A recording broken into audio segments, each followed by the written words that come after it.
Hi, this is a Jing tutorial on how to use netvibes.com in order to collect information from the internet. So Netvibes is simply a combination of widgets as well as RSS feeds. So here we can see a bunch of different RSS feeds that I have going out, some working, some not. So this one with red X is not working. And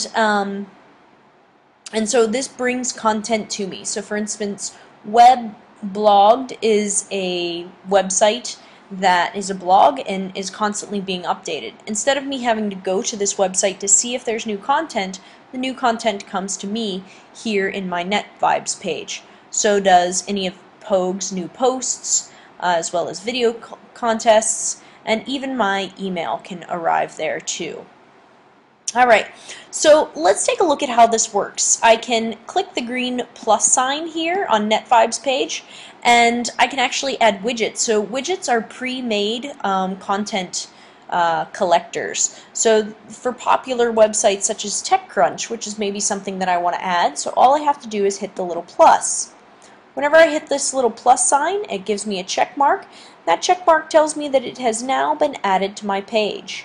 I'm going to hit the X over here and go and check it out, and yep, in fact, TechCrunch has been added, and it hasn't replaced my Gmail, it just has moved my Gmail down the page. So if we scroll down here, you'll see that here my email still is in there. Alright, so we can also pull in information from a different spot. So for instance, if there isn't a widget or an already created resource, then I can go out and get that feed for myself. First of all, I'm going to click on Add a Feed, and it's going to pop up this little box here. It shows this orange image that represents RSS feeds. It even gives you little instructions on how to do this. I'm going to go ahead and open a new tab by hitting Command T, and I'm going to go and locate one of the resources, Engadget, that I'd like to start collecting information from. So instead of having to go to this website each and every day, I'm going to have the information come to me.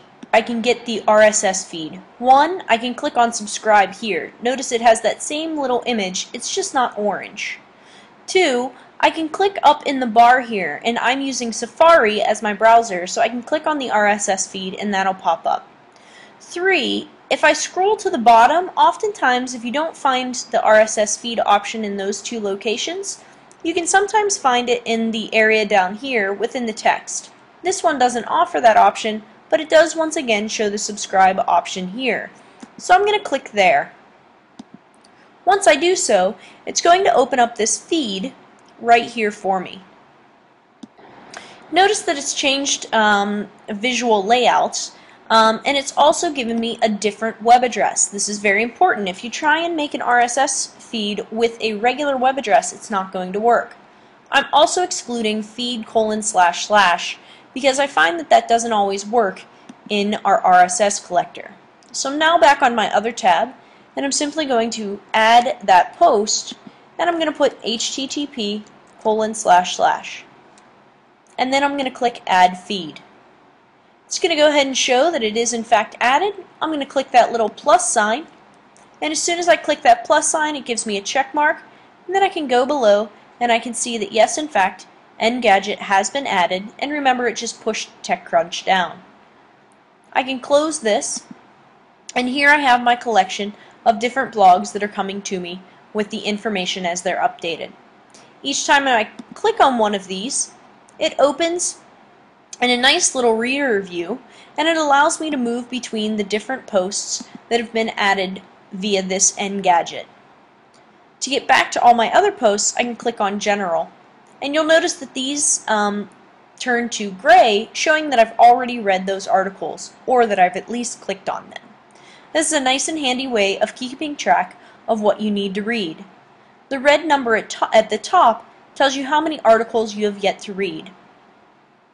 If you want to, you can go ahead and use some of these features that allow you to note different ones with different colors. You can also click on